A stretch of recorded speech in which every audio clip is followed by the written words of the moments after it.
And now for something completely different. Forget everything you've been told by others before. Get ready for the real deal, the full story. Real talk about money, markets, life. Now, it's The Real Investment Show, presented by RIA Advisors. Welcome to The Real Investment Show, Financial Fitness Friday edition. I'm Danny Ratliff here with John Penn. Hope everybody's off to a great start this Friday. Lots of information overnight. Debt ceiling seems to be averted, so no big crisis on the horizon, at least not until 2025. We did talk about this for quite a bit. Markets are trading up at the moment, trending that direction, at least 0.5% in pre-market. Treasury yields are relatively unchanged. A lot of Treasury debt about to be issued, though. So going to be interesting to watch, see how that plays out. What really has to happen now is we need President Biden to sign this. I don't see there's any problem with that being done. But, averting this crisis, John, has been obviously the talk of the town. A lot to it. Talk about the economic devastation. We've heard the terms Armageddon that have been thrown out there. We've known this is something that was going to have to be addressed. Granted, we are just kicking the can down the road. Republicans did get a few concessions out of this, but I don't think as many as they were hoping. Democrats are now discussing finding ways to completely avert this and take that time frame off. We'll see what's done. I think we're still going to hear quite a bit of talk about this, being that we are in a political cycle at the moment. Granted, we're kind of always there, but what are you hearing from people at the moment? I know you have quite a bit of conversations around this, and it's interesting. We talked about this yesterday, you and I did, in the sense of how this year the trends or the headline topics have changed so drastically from de-dollarization to getting a Fed coin to kind of the debt ceiling has seemed to take the front seat. Now, where do we go? Yeah, it was like one extreme to the other. It was, okay, we all need to go live in our bunkers in our backyard, and we're going to eat our canned peaches, and we got the de-dollarization of America. We're going to be buying our groceries with gold coins, and now that seems to kind of pass here. And then there was a lot of, to your point, Danny, a lot of focus and a lot of emphasis from the media, especially on the debt ceiling. And you brought up a great statistic the other day. Since 1960, the debt ceiling's either been extended or approved to be relieved. 78 times since 1960. Yeah, 22 times we've actually gone past that date. And so, this is not something that's new, but every time it does feel different. It does. And there has been so much polarization on both sides that it didn't feel like it was going to get a deal done as quickly as they did. Big deal for McCarty to be able to come in and actually get something done. Chuck Schumer trying to pass this through the Senate as quickly as they could. And they did it probably in record speed once they actually came together, which was, I suppose it's good. We're avoiding the inevitable at some point, but, good news nonetheless. So, everybody's looking for employment numbers right now. And I think this is something that, we've been talking about for a while. What does the Fed do? Just this week, we've had a lot of information that the Fed has kind of given the idea that they may pause and wait before resuming rate hikes once again. We are seeing that, we look at the CME Fed forecast. I believe that's up to like 76% chance that they actually don't hike rates at the moment.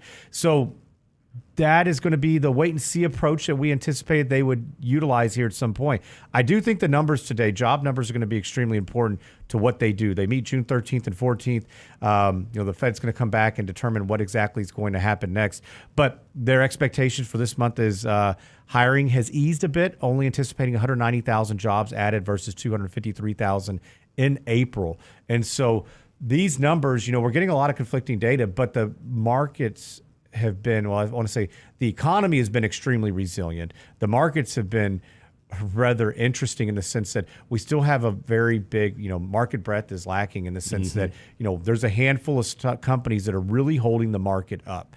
And so when you look at overall index returns, yet people are looking at what their portfolios have done, it's a little bit different. And the things that would or should be working maybe haven't worked as well. And so I want to talk a little bit about here in a bit, the inverted yield curve, what that means, what people are doing at the moment, that you can take advantage of this current scenario, but what is our risk on the other side of that? I think we see quite a bit, and we don't have the hurdles aren't completely out of the way. We continuously kind of step over one just to get to another. And that's fairly normal. We're always going to have these headwinds within markets, but I don't think the wind's quite at our back yet where we can just say, hey, and I'm not going to say throw caution to the wind, but get out there and really say, okay, now is the time that you can, that a lot of these things have subsided. Now, granted, from a technical perspective, we're certainly hitting some new markers here and crossing over some resistance, which is positive. So, markets have remained rather bullish in spite of all that's going on, even leading up to this debt ceiling. I think that the market was pricing in that something would inevitably be done. Bond yields have crept back up on the intermediate term. I think there's some good and bad with that. I think if you're a bond buyer, or a CD purchaser, those are something you can take advantage of, which is something we discussed we're going to get into here. But a lot of stuff that's occurring, and our job is try to keep you guys up to speed on all of that. John, we talked about a couple things that we're going to just get into today. So, graduation time, right? A lot of things that are occurring for these newly graduates, and what are some of the financial tips that they need to do. So, want to talk about that. Talk about some tips if you've been invested. And I'm hearing from more and more people once again where I feel like leading up to 2020. In that area, we're getting a lot of calls, people saying, hey, I've been completely out of the market. Mm-hmm. How do we get in? And hey, I have terrible timing. I get in usually at the wrong time. I get out at the wrong time. And I'm hearing more calls of people who've done exactly that. And so want to talk a little bit about what you can do to kind of mitigate some of that and maybe form your own discipline with investing. You hear us say that word quite a bit.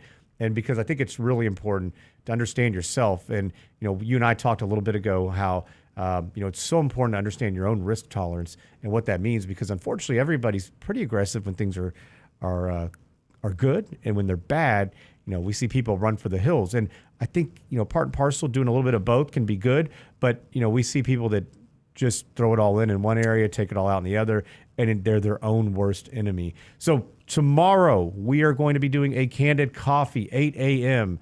It's how do you break the money malaise of summer? And, as we've gotten through most of the headline news, earnings season is pretty much a wrap. Granted, we're going to get back into it here in another month. What do you do? What are some tips throughout the summer to kind of go ahead and shore up your household? We're going to talk about that. Richard Rosso and myself tomorrow morning, 8 a.m. You can go to realinvestmentadvice.com. Go sign up for that. We're going to cover quite a bit of information. But Candid Coffee was really designed to address your questions. So we keep this really open-ended. When we formed this during COVID, it was really designed kind of as office hours, just to kind of sit down and answer questions. A lot of people had similar ones, and so it was a way to address a lot of people at once. And so we want to keep this going. Go sign up, realinvestmentadvice.com. Love to have you there. Going to get into quite a bit here in more and more topics throughout this summer and into the fall, especially as things evolve and we continue to see the markets change. So Fed, obviously don't have much more information on that. Treasuries are relatively unchanged. S&P's up about 0.5% at the moment in futures. So we'll be right back. You're listening to Real Investment Show, Financial Fitness Friday.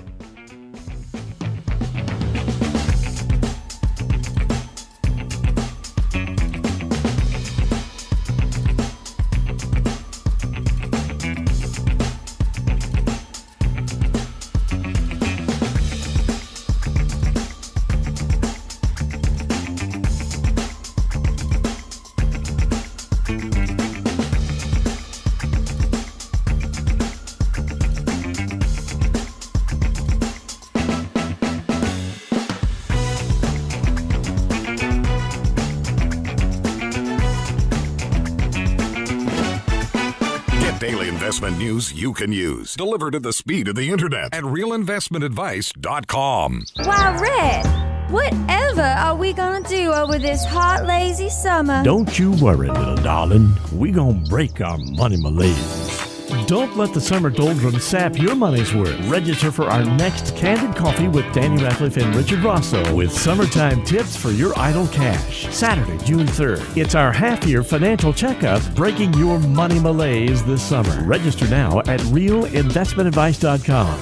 Candid Coffee with Ratliff and Rosso. RealInvestmentAdvice.com. Hi, Lance Roberts here. If you're like most people, your 401k plan represents the bulk of your retirement assets. And unfortunately for many, managing your 401k plan can be difficult. There's so many choices, so many things to consider. With just a quick email, a couple of questions, you can put RIA advisors to work for you managing your 401k plan. Get started right now at the website, realinvestmentadvice.com, or simply call our toll-free number, 855-RIA-PLAN, or again, simply online at realinvestmentadvice.com. Health and financial security touches everyone within your organization. Offering benefits for all doesn't need to be complicated. Hi, I'm Tom Allen, Senior Benefits Consultant at RIA Advisors. RIA Benefits provides independent expertise to find solutions that speak to the mission of your business, the culture you want to establish, and the budget you are able to work within. Book a free consultation with me at realinvestmentadvice.com/retirement, and we'll find a solution that takes care of your most important asset, your people. realinvestmentadvice.com/retirement, realinvestmentadvice.com.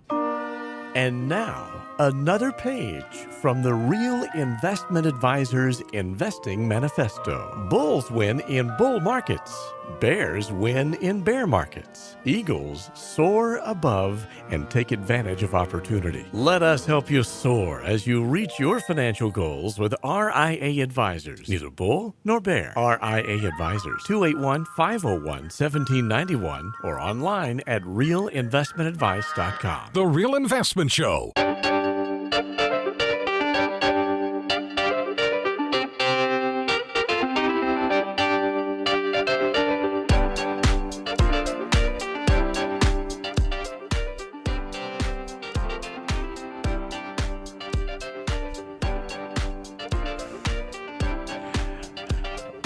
Welcome back to the Real Investment Show. I'm Danny Ratliff here with John Penn. Second tries a charm there, Brent. It's Friday morning. It's all good. It is Friday morning. Did you guys have a good Memorial Day weekend? We did. It's just hard to believe we're in June already. I know. You know, but Time has yeah, flown. we had a really nice Memorial Day weekend. Thank you to all of those who make that weekend possible for us. So thank you very much for that, for your service. Paid the ultimate cost. It's, Absolutely. So I think that's one thing that's tough. Many people forget about Memorial Day weekend is what it's actually there for. Absolutely. Memorializing those who have given the ultimate cost. So we do appreciate that and our freedoms. A lot of people utilize the extra day off to grill and to get outside and just spend time with family. And did you guys do anything with friends or family this weekend? Yeah, we had some folks over and had some barbecue. And I wish I could say that I was talented enough to have the meat out on the smoker all day, but we cheated and we just bought it and I just went and picked it up. But okay. But whether you throw the meat on the grill yourself or if you go buy it, I tell you what, it was we had a wonderful meal. It was a blessing meal, but that beef is it's expensive, man. It is. That does make sense for somebody who doesn't have cowboy boots. I was waiting. I was waiting for it. Oh man! At least you didn't tell me you put it in the oven, man. Or did you reheat in the oven? We kept it warm in the oven. Yeah. You walked into this one, John. I mean, it's okay. It's okay. We'll get you there. I'm just giving you a hard time. It's all right. I will be getting a pair of cowboy I'm going to boots. give you a complex. I'm sorry. It's all right. I don't mean to do that. But okay. no, it is interesting. We are seeing the price of beef has spiked significantly. And so, Brent, you mentioned you went to go eat this last week. And just for like a chopped beef sandwich, you said it was for two of them, it's like $30. It was ridiculous. That is I'm not gonna out who it was because that's not the way I roll. But they're very well known. I mean, they're a very well known barbecue place up in the northwest part of Harris County. Good reputation, fabulous service, neat place. Way overpriced for what we got. Yeah, that's a shame. Yeah, 2 sandwiches and 2 waters were over $30. Just 2 sandwiches and 2 waters. Just 2 sandwiches and 2 waters, no sides. Wow. Yeah, it was the same thing for me. So the weekend before Memorial Day, I was out running a couple errands, and there was a little barbecue place in the area that I was at. And I was like, I'm going to go in there and get some sandwiches. Yeah. And one for me, and our youngest daughter was home at the time. And I said, hey, you want one of these? She said, yeah, Dad, bring one on. And it was 2 chopped beef sandwiches. Hey, no banana pudding, nothing else. Yeah. I didn't even get water. It was just the 2 sandwiches. Yeah. I think with everything, it was like $33. And I was like, getting all of my money's worth, licking the barbecue sauce off the wrapper. It's like, oh no, we're getting every bit of this. Yeah. Oh, yeah. Uh-huh. Yeah. Now, if it's good, I don't mind paying for it, Yeah. but this wasn't.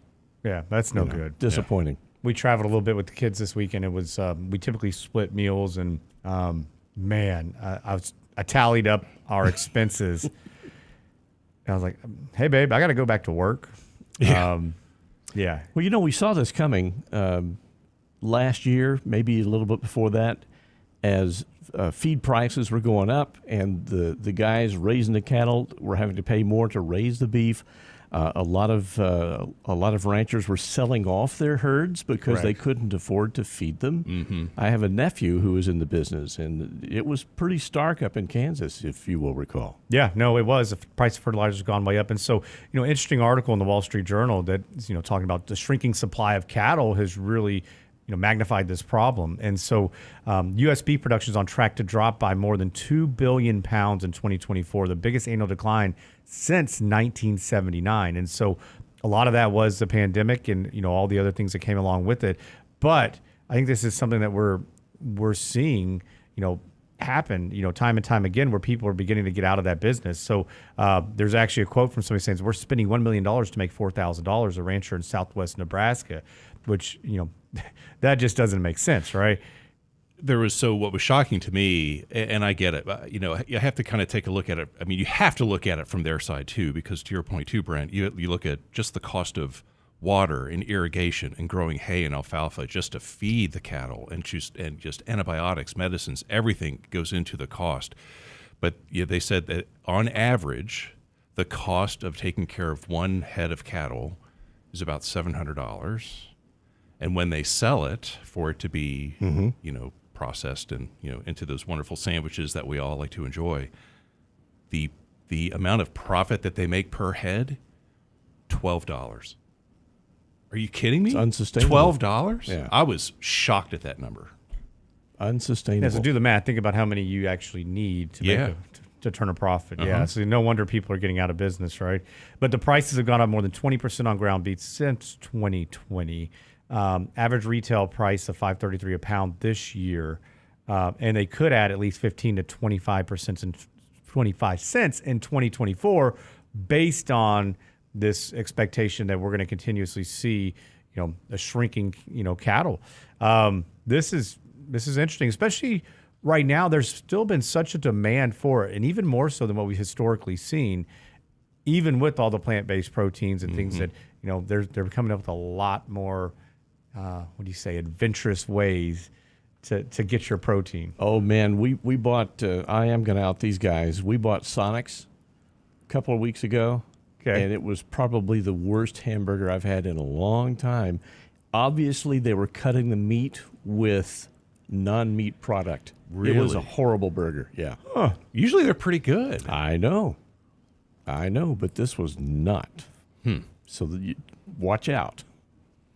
Well, I won't have those problems. We typically stay away from fast food, but I'll be sure if we do meander our way that direction, it won't be Sonic then.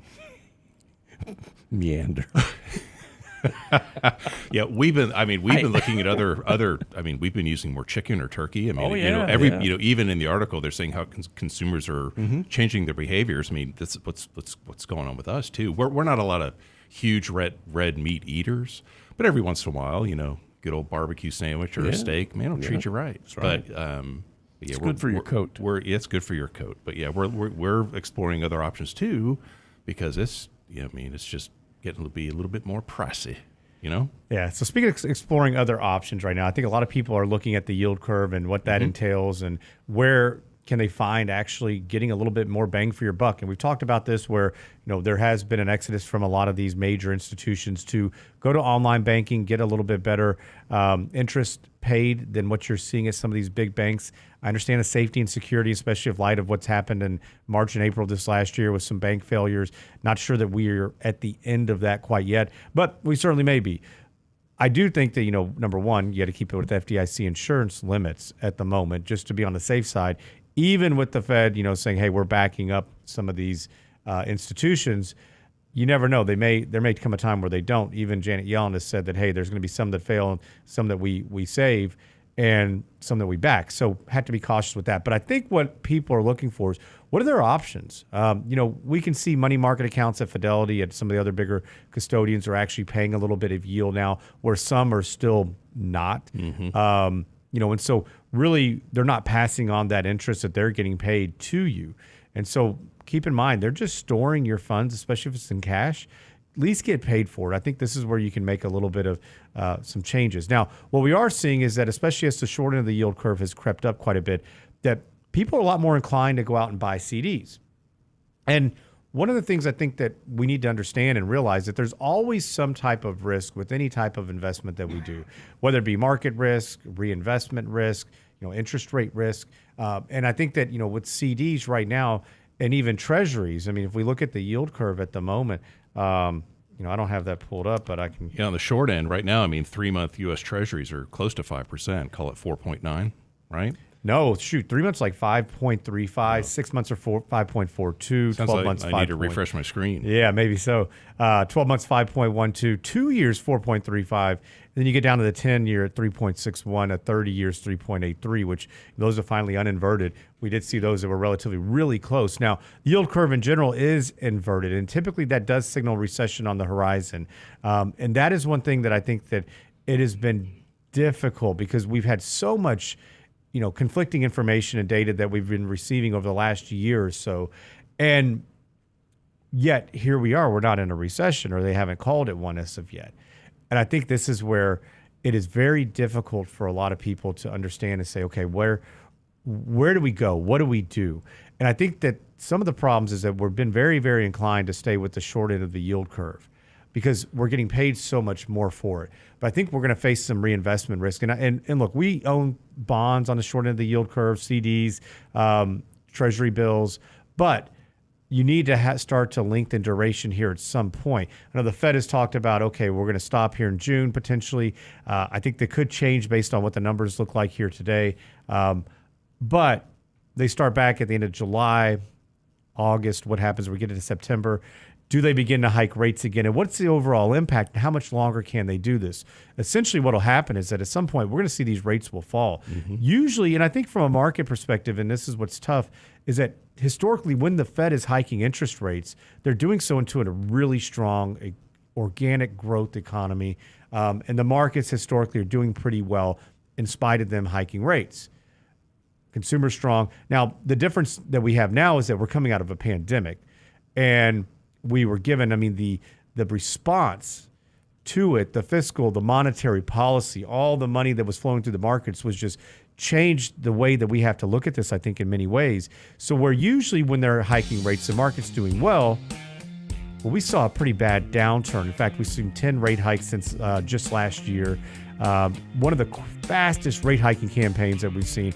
And the markets took it on the chin. There was no place to hide. Bonds, stocks, everything was down, with the exception of cash.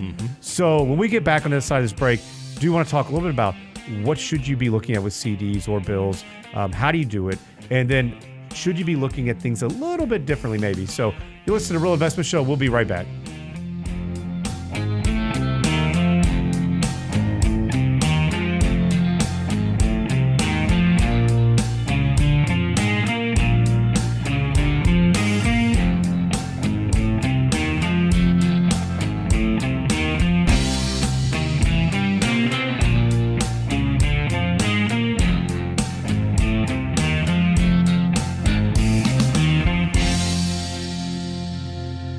Investment Advice blog. It's required reading for the informed investor. Catch it today at realinvestmentadvice.com. Wow, Red, whatever are we gonna do over this hot, lazy summer? Don't you worry, little darling. We gonna break our money malaise.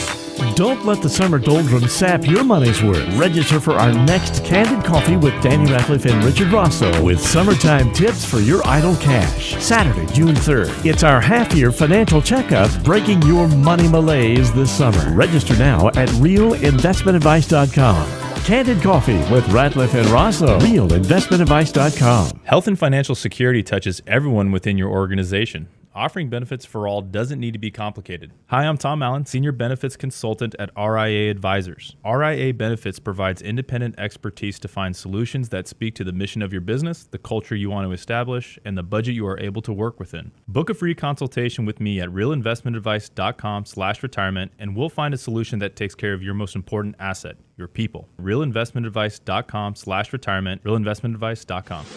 In 1999, a parafiduciary group of financial advisors were busted by corporate giants for trying to operate in their clients' best interest.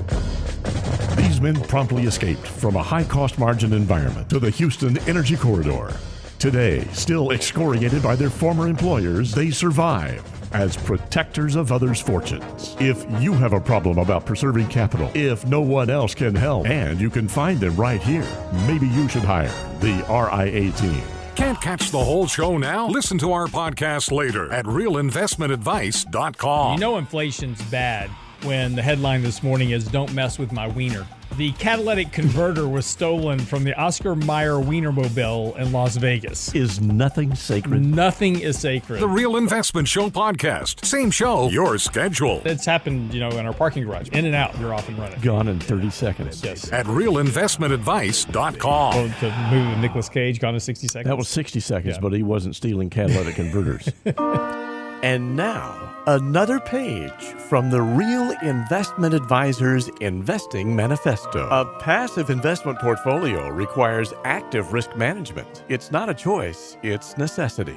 Diversification doesn't protect against risk of loss. Let us actively help you reach your financial goals with RIA Advisors. Neither bull nor bear. RIA Advisors, 281-501-1791 or online at realinvestmentadvice.com. Real Investment Show podcasts are now available from Stitcher Smart Radio at Stitcher.com. Hi, Lance Roberts here. If you're like most people, your 401k plan represents the bulk of your retirement assets, and unfortunately for many, managing your 401k plan can be difficult. There's so many choices, so many things to consider. With just a quick email, a couple of questions, you can put RIA Advisors to work for you managing your 401k plan. It's a quick and easy application. Just simply click Ask a Question at realinvestmentadvice.com or give us a call at 855-RIA-PLAN. That's realinvestmentadvice.com. The Real Investment Show YouTube channel has all our videos ready for your easy access. Now with the new and improved Before the Bell report, Candid Coffee, and Lunch and Learn replays, plus each day's radio show. Subscribe and bookmark our YouTube channel or just click on the show links at realinvestmentadvice.com. You're listening to The Real Investment Show.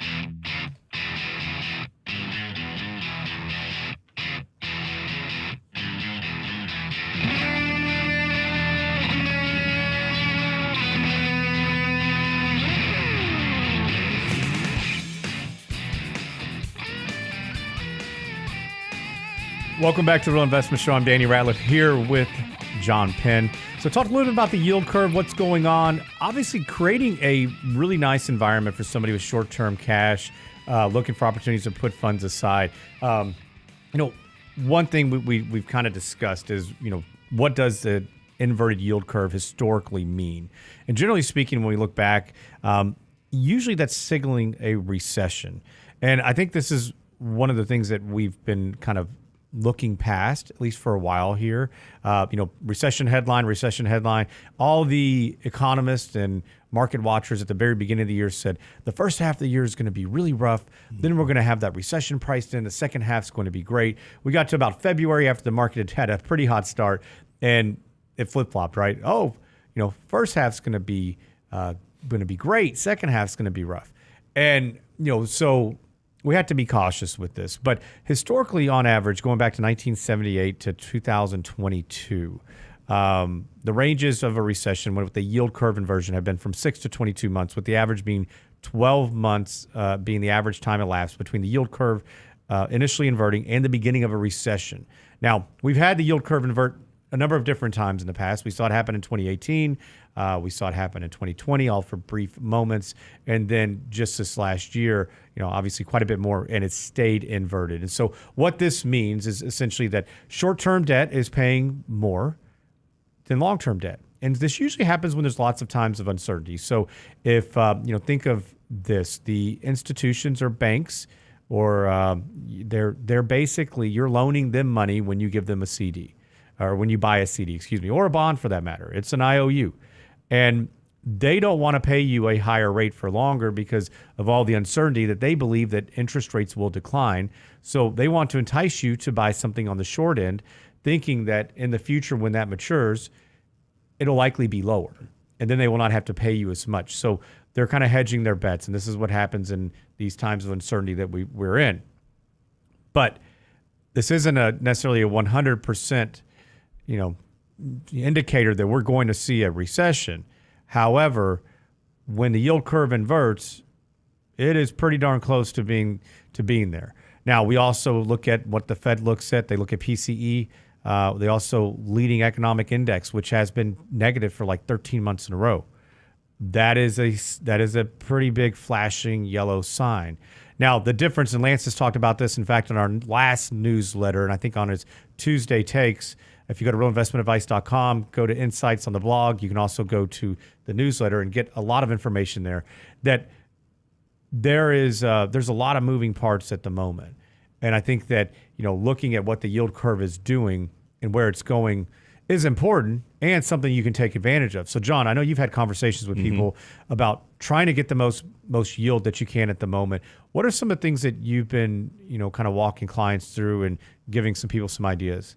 Well, leading up to this point, probably about a year and a half, 2 years ago, I can't tell you the number of conversations I had with folks where just for their emergency funds or for just money that they had in their rainy day fund or savings, or maybe they had money set aside for maybe the purchasing a potential piece of land or some property. They were looking for a place where they could keep their money in a safe, liquid environment, no risk, and they wanted to earn 3 to 4%. And at the time, it just didn't exist. Right? Yeah. Or if it did, hey, tell me where it is. I'd like to look at it too. But at least now, because the Fed has been so aggressive with raising short-term interest rates, to your point, Danny, it's been raising rates on the short end of the yield curve. And when Danny's talking about the short end of the yield curve, what he's really talking about are debt instruments, whether they're certificates of deposit or U.S. Treasuries or just bonds issued by corporations, what have you, that have a short lifespan. Maybe this debt, this paper, has a life of 1 month, 3 months, 6 months, 9 months, a year. It's way out here on the short end. And when you're looking at the long end of the curve, those are bonds that have a longer lifespan, 10 years, 20 years, 30 years. And as an investor, if I put my money or if I loan my money to an entity for 20 or 30 years, I'm taking more risk because I'm making the bet that 20 or 30 years from now that entity will still be in business to not only pay my interest that's due to me, but I'm also going to get my principal back. Well, right now, as Danny mentioned, the yield curve is inverted. Rates on the short end of the curve are, you're earning more on the short end. So just a lot of conversations around right now. It's like, hey, how can I maximize my yield here in the near term on some cash or savings that I have? And to your point, Danny, looking after I refresh my screen, you can get 3-month papers, CDs, U.S. Treasuries that are paying a little bit north of 5% right now. But the risk is, so do you put your money into a 3-month CD or 6 months from now, that's the risk. Will rates still be high, or, possibly could rates be lower? And then you have that reinvestment risk that you may be reinvesting that money at that time into a lower rate. So sometimes with folks, depending upon what your cash needs are and what that cash is for, maybe you can ladder these. Maybe you look at putting some of your money into you can stagger it, put some money into a 3-month CD, a 6-month, a 1 year, maybe even go out to 2 years. Even though the 2-year might be paying a little bit less than the 3-year right now, at least you're locking in that rate for 2 years. So that way, if the Fed does get into rate cutting mode, at least you've locked in those higher rates for 2 years, and you're reducing your reinvestment risk there a little bit. Yeah, absolutely. And I think that's one of the kickers is that you need to understand what you need funds for. Right. And so understanding what your cash flow looks like, what your savings rate looks like, and then what are your objectives or your needs here in the future, because we don't want to lock something up into a 6-month or a year CD and then have you need that. So, we want to make sure you have the emergency fund still liquid. But other funds that you may say, hey, we're gonna buy a home in a year, we're gonna need another car in 6 months. That's okay. I think that's great. Put those funds aside, get a little bit more yield for it while you can. Now, keep in mind, if you go buy a brokered CD, and I hear this a lot, somebody will go into Fidelity's website, they'll go buy a CD, and then they'll call and say, whoa, what's going on? it's not worth, so typically a bond at par value is worth $1,000. And so we're buying them in $1,000 increments. But at par value at initial issue all the way till surrender, they're going to move. It's going to be trading at a premium or a discount based on where interest rates go, and it's going to have that inverse relationship. That's right. So picture it on a seesaw. If interest rates go up and you buy a CD at 5% and now XYZ Bank is offering one at 5.25, yours is going to be trading a little bit under $1,000. No big deal, still FDIC insured. When it matures, you're going to be able to get those funds out plus the interest. But if you wanted to sell it prior to maturity, you're going to likely sell it at a little bit of a discount. So not getting your full 5% in that example. And that's one thing I think that a lot of people don't understand or see, because when you walk into a bank, most people's experience with CDs are going into the bank, buying one from them. And if you had $10,000 CD, it's going to be $10,000 plus a little bit of interest all throughout the time, versus getting the interest maybe paid at the end or semi-annually, depending on how long it is. So a couple of different moving parts. Visited with somebody the other day as well who wanted to look at CDs and said, hey, I found these CDs. Tell me what you think. And they were callable. Mm-hmm. I said, well, hold on. Let's talk about this and what that means. And so looking at a year CD, they may be able to go get 5.25 on it, but it was callable in 6 months, meaning that if interest rates were to decline in that period, and they may not, but if they did, XYZ Bank would have the ability to pay you off and pay you the interest up until that date. And then you would be stuck with what you just mentioned, John, was that reinvestment risk, going back out, finding another CD, but at potentially lower rates, because that's why they would call it. Now, if rates have gone up, you're stuck, right? You don't have that option to call it. Now, you can always sell it, but likely at that discount like we just talked, so you're selling it for a little bit less than what it was initially worth. So that's one thing I think that you need to understand when you're looking at these CDs. But also, if we have this inverted yield curve, they historically don't stay inverted as long as they are right now. Not often. We're getting a little bit long in the tooth with this. So at what point do you start adding a little bit of duration just to your portfolio in general? I think we're probably getting closer to doing so, especially with the Fed kind of, they've finally taken their foot off the accelerator, at least for a bit. We're coasting here, and we'll see if they don't hike rates. If they don't, then maybe they get back to it. But the rate hikes are likely going to be limited from this point, where they're not going to be super aggressive with this.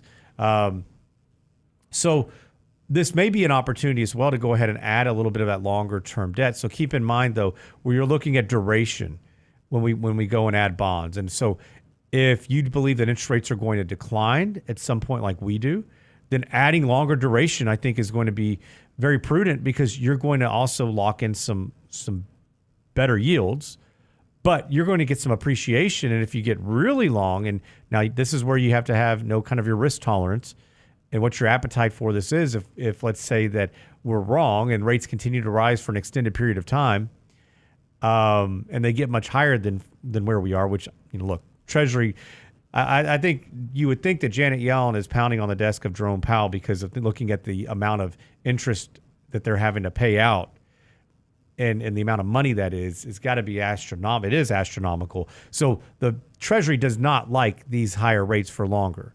And at some point, we will see these come down, especially we are a very debt-driven economy and society. We've seen the numbers. We've seen the rates. Personal savings rates have declined. Credit card usage and balances are back to 2009 levels. So we're going to see these rates decline. But what if we're wrong and they stay up for a longer period of time or continue to rise?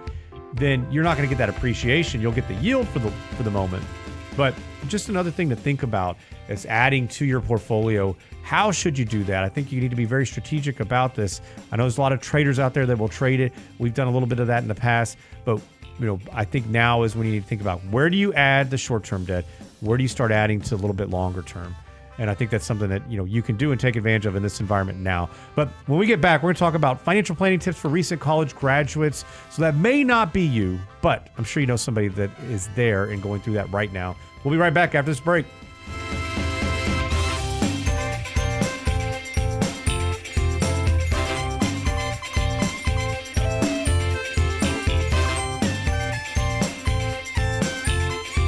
Get daily investment news you can use, delivered at the speed of the internet at realinvestmentadvice.com. Why, Red, whatever are we gonna do over this hot, lazy summer? Don't you worry, little darling. We gonna break our money malaise. Don't let the summer doldrums sap your money's worth. Register for our next Candid Coffee with Danny Ratliff and Richard Rosso with summertime tips for your idle cash. Saturday, June 3rd. It's our half-year financial checkup, breaking your money malaise this summer. Register now at realinvestmentadvice.com. Candid Coffee with Ratliff and Rosso. realinvestmentadvice.com. Hi, Lance Roberts here. If you're like most people, your 401k plan represents the bulk of your retirement assets. And unfortunately for many, managing your 401k plan can be difficult. There's so many choices, so many things to consider. With just a quick email, a couple of questions, you can put RIA advisors to work for you managing your 401k plan. Get started right now at the website, realinvestmentadvice.com, or simply call our toll-free number, 855-RIA-PLAN at realinvestmentadvice.com. Small businesses are now being challenged by the lack of employees and how to attract and recruit the best employees. To get the better employee, you'll have to offer a better package. Hi, I'm Tom Allen, RIA Advisors Retirement Plan Consultant. Don't assume a 401k plan is too costly or complicated for your small business to offer. Let us show you how to make the most of an affordable and effective plan that will deliver true value for your business and your employees. Call me toll-free at 855-RIA-PLAN or online at realinvestmentadvice.com. That's realinvestmentadvice.com. And now, another page from the Real Investment Advisors Investing Manifesto. Manage risk and volatility rather than trying to manage gains. You don't have to be right all the time. Long-term investing success is a 70% gain. Let us help you reach your financial goals with RIA Advisors. Neither bull nor bear. RIA Advisors, 281-501-1791 or online at realinvestmentadvice.com. The Real Investment Show.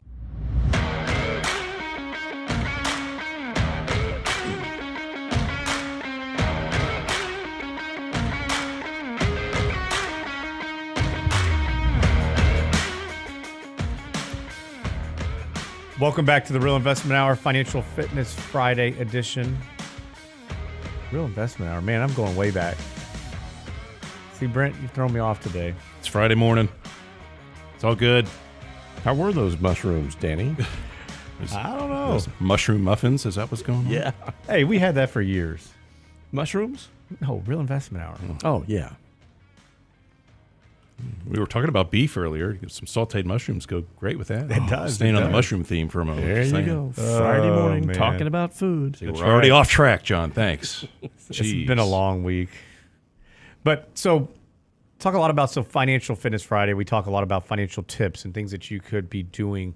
And one thing I think that I'm not going to say the industry, but the education system does an extremely poor job of educating our children, especially when it comes to finances.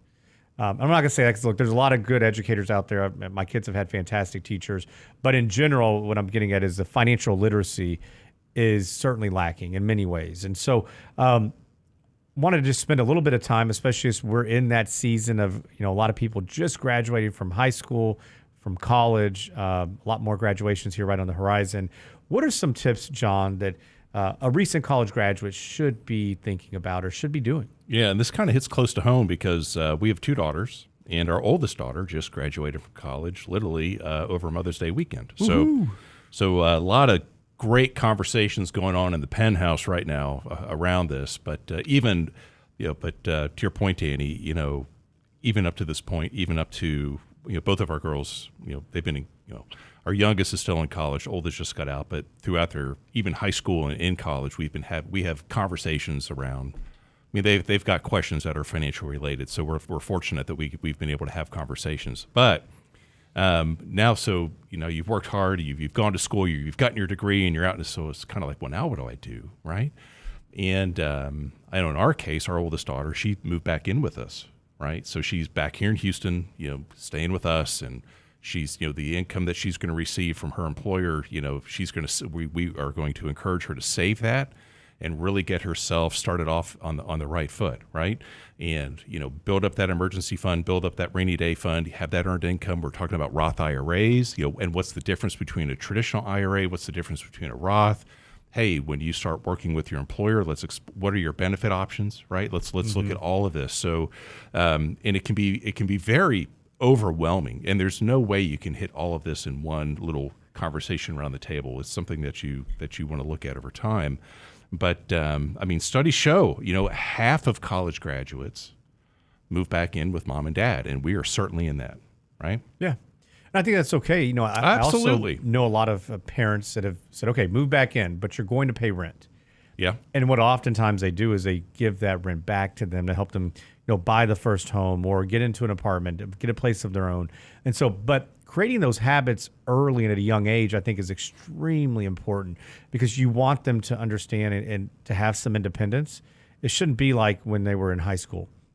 It should feel a little bit different. It should maybe a different set of rules. I'm sure, it's not just an open door policy, hey, come in at 3 or 4 in the morning type deal. But I think it needs to be, have some ground rules associated with it when somebody's moving back in and to teach them how life really is. I mean, my dad said, look, you can't move back in. But he had a rental property. He said, listen, you'll help me with some things. You can move here. I want you to find a job that you really want. Luckily, I found a job right away. But he said, you are going to pay me rent. And I remember, I think my first paycheck was like $900. And he said, all right, well, how much was your paycheck? I told him. He said, great, rent's $750. I thought, hey, man, like, how am I supposed to live? He's like, I don't know, figure it out. But it was a good life lesson in a lot of ways, right? It certainly makes you live beneath your means. In that environment, I started thinking, I was like doing math in my head. I was like, Dad, how am I going to eat? Got to go and do this. And hey, I remember. So I was in high school, and I was fortunate enough to have wheels. I mean, I had a car, right? And it did, and it was an. I'm going to date myself, but it was an '86 Buick Park Avenue, clean, man, kept it clean. But I remember one night, my dad was like, we need to get new tires for the car. I'm like, sweet, get some new shoes for the Buick. So next Saturday morning, wake up, and he's out there drinking his coffee, and we're about to go, and he looks at me and he goes, you got your checkbook with you? I was like, oh, you want me to pay this? I'm buying these tires. Yeah. And but I remember that to this day, and and I was taught life lessons all along the road here, and looking back on it, I wouldn't change it. Yeah. Because it taught me so many valuable lessons moving forward, right? So I had a Delta 88, 87 Oldsmobile. And I had buddies that would want to ride in the back because they're like, man, it's like a couch back here. It's so comfortable. They don't make cars like that. No, they anymore. don't. They don't. Yeah. So was yours the same way?